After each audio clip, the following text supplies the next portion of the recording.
नमस्ते बच्चों, स्वागत है आपका सोनी मैम क्लासेस में। बच्चों, आज हम पढ़ेंगे इंग्लिश मीडियम की क्लास 5 का हिंदी का दूसरा चैप्टर। ठीक है, तो पूरा चैप्टर पढ़ेंगे हम, उसके बाद उसका क्वेश्चन आंसर निकालेंगे। आपको समझ में आएगा।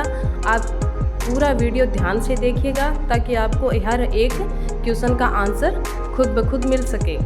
तो बच्चों, शुरू से पूरा एंड तक हम चैप्टर पढ़ेंगे, उसके बाद ही हम पूरा क्वेश्चन आंसर निकालेंगे। क्वेश्चन आंसर भी आपको इसी वीडियो में मिलेगा, तो शुरू से एंड तक पूरा देखना। बच्चों, ये है क्लास 5 का दूसरा चैप्टर हिंदी का।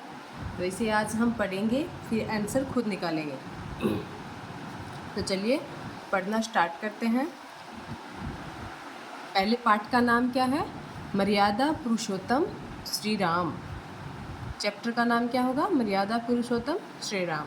चलिए अब पढ़ते हैं। प्राचीन भारत के महानतम पुरुषों में से एक भगवान श्री राम अपनी मर्यादा, सत्य और कर्तव्य परायणता के लिए प्रसिद्ध हैं। वे अयोध्या के राजा दशरथ और रानी कौशल्या के पुत्र थे। उनका जीवन धर्म, त्याग और आदर्शों का प्रतीक है। श्री राम को मर्यादा पुरुषोत्तम कहा जाता है क्योंकि उन्होंने जीवन भर धर्म और आदर्शों का पालन किया। उनका चरित्र हमें सिखाता है कि सच्चाई और न्याय के मार्ग पर चलना ही श्रेष्ठ जीवन का आधार है। श्री राम का जन्म अयोध्या में हुआ था और वे 4 भाई थे, राम, भरत, लक्ष्मण और शत्रुघ्न। चारों भाई साथ साथ खेलते हुए बड़े हुए। वे सभी गुरु वशिष्ठ के आश्रम में शिक्षा ग्रहण करने के लिए, जहां उन्होंने वेद, धनुर्विद्या और नीति शास्त्र की शिक्षा ली। श्री राम बाल्यकाल से ही सत्य, शील और धैर्य से परिपूर्ण थे। वे अपने माता पिता और गुरुजनों की आज्ञा का पालन करते थे और अपने भाइयों से स्नेह रखते थे। राक्षसों से यह यज्ञ की रक्षा के लिए विश्वामित्र ने राजा दशरथ से राम और लक्ष्मण को मांगा एवं गुरु विश्वामित्र ने श्री राम और लक्ष्मण को जंगल में रहने वाले राक्षसों से ऋषियों की रक्षा करने के लिए कहा।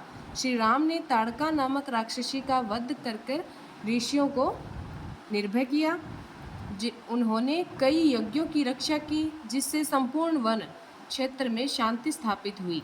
इससे यह संदेश मिलता है कि अन्याय और धर्म के विरुद्ध खड़े होना प्रत्येक व्यक्ति का धर्म है। श्री राम का विवाह मिथिला के राजा जनक की पुत्री सीता के साथ हुआ। राजा जनक ने घोषणा की थी कि जो भी शिव धनुष को उठाकर उसकी प्रत्यंचा चढ़ाएगा, उसी से सीता का विवाह होगा। श्री राम ने सहजता से यह कठिन कार्य कर दिखाया और सीता का स्वयंवर संपन्न हुआ। उनका यह कार्य अदम्य शक्ति और संयम का प्रतीक था। जब श्री राम की राज्याभिषेक की तैयारी हो रही थी, तब उनकी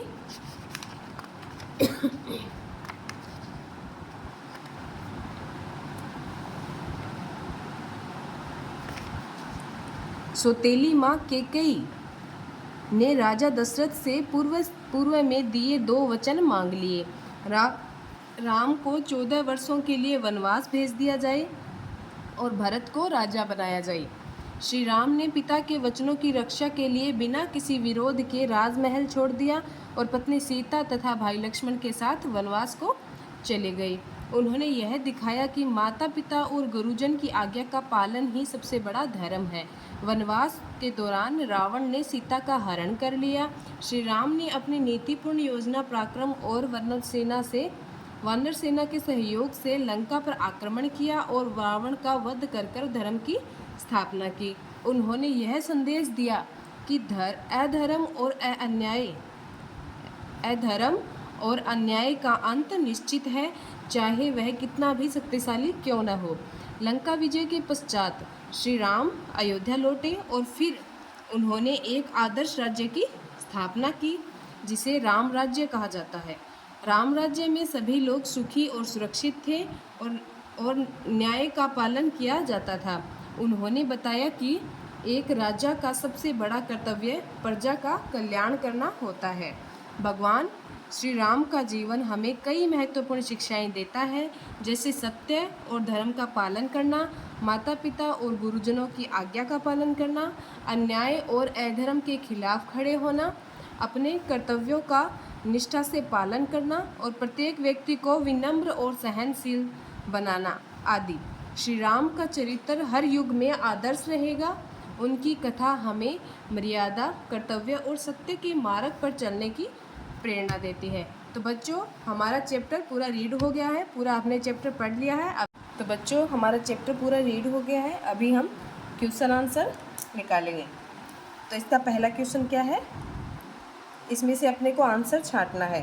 तो नंबर 1 है, श्री राम के पिता दशरथ कहाँ के राजा थे? मिथिला के, मथुरा के, प्रयागराज के या अयोध्या के? बताओ।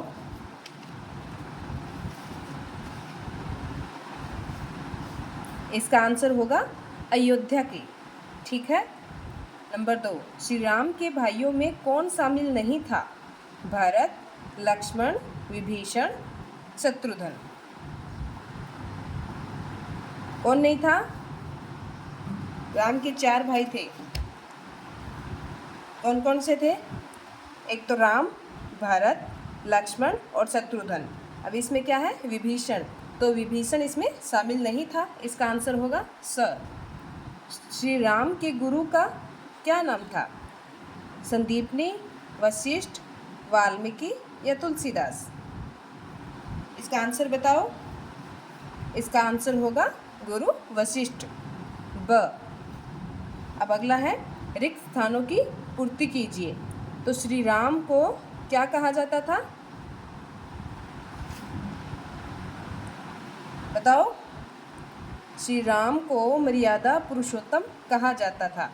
अगला है, रिक्त स्थान खाली है और फिर रिक्त स्थान के विरुद्ध खड़े होना प्रत्येक व्यक्ति का धर्म है। इसमें क्या होगा?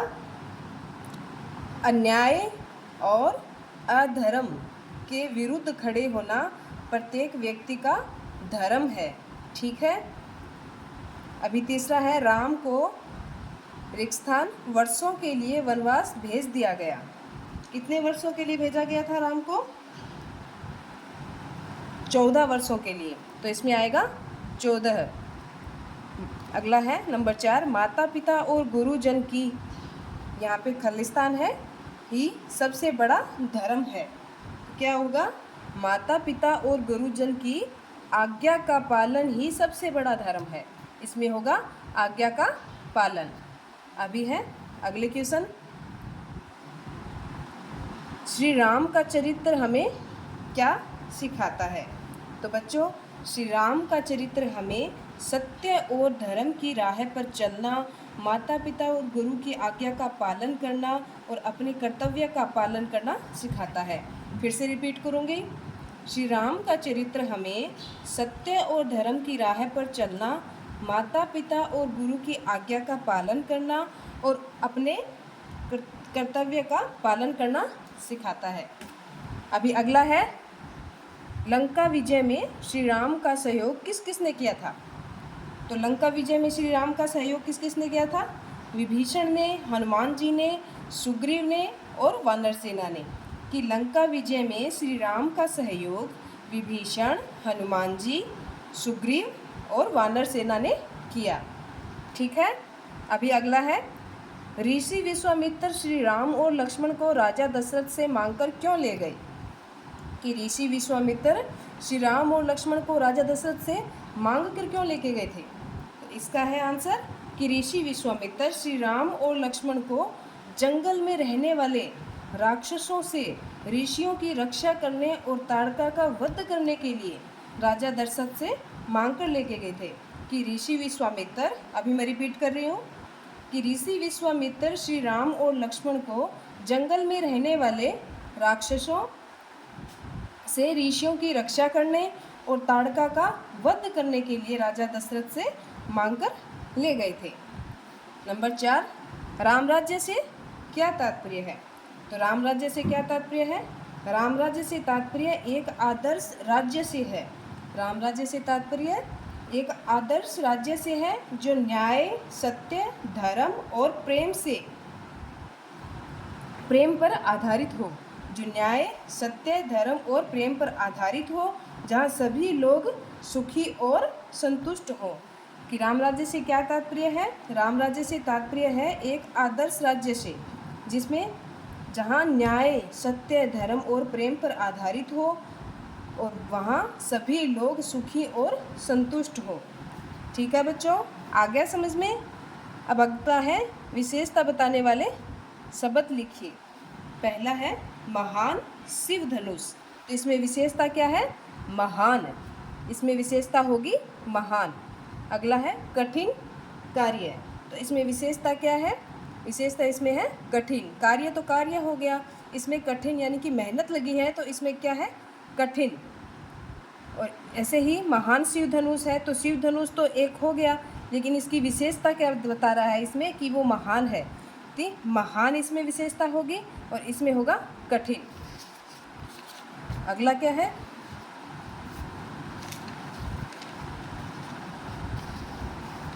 नीचे दिए गए वाक्यों में से विशेषता बताने वाले शब्द छांट कर लिखिए। अब इसमें भी विशेषता बताने वाले शब्द अपने को छांट के लिखना है। पहला है यह किताब बहुत रोचक है। तो इसमें विशेषता क्या होगी? इसमें होगी एक तो बहुत और एक होगा रोचक। इसमें दो विशेषताएं होगी, बहुत और रोचक। अब मोहन, दूसरा है मोहन ईमानदार लड़का है। तो इसमें क्या विशेषता होगी? मोहन मोहन हो गया, लड़का है ईमानदार, इसमें विशेषता होगी। उसकी विशेषता बतलानी है तो वह ईमानदार लड़का है, तो इसमें ईमानदार विशेषता हो जाएगी। नंबर 3, यह फूल सुंदर और सुगंधित है। तो इसमें विशेषता क्या होगी? सुंदर और सुगंधित। फूल का वर्णन किया गया है, उसकी विशेषता का वर्णन किया गया है, तो विशेषता क्या होगी? सुंदर और सुगंधित। नंबर 4, सूरज तेज चमक रहा है। तो इसमें विशेषता क्या होगी? कि तेज चमक रहा है, तो इसमें विशेषता होगी तेज। अगला है 5, गीता एक मेहनती छात्रा है। तो इसमें क्या है? गीता की विशेषता बताई गई है, तो वो क्या है? मेहनती छात्रा है, तो इसमें होगा एक मेहनती। अगला है निम्नलिखित शब्दों के समान अर्थ वाले पर्यायवाची शब्द लिखिए। इसमें सबके पर्यायवाची शब्द लिखने हैं जिसका अर्थ समान निकलता हो। जैसे पुराना का हो गया प्राचीन, बेटा का क्या हो गया? पुत्र, निडर यानी कि निर्भय, काम का कार्य, रास्ता, मार्ग। ये पर्यायवाची शब्द हैं। तो इससे आज बच्चों हमारा चैप्टर कंप्लीट होता है। आशा करती हूँ आपको वीडियो पसंद आई होगी। तो बच्चों यदि वीडियो अच्छी लगी है तो लाइक करना, शेयर करना और हमारे सोनी मैम क्लासेस पर सब्सक्राइब करना ना भूलना। तो फिर मिलते हैं अगली वीडियो में अगले एक नए चैप्टर के साथ। तब तक के लिए बाय बाय बच्चों।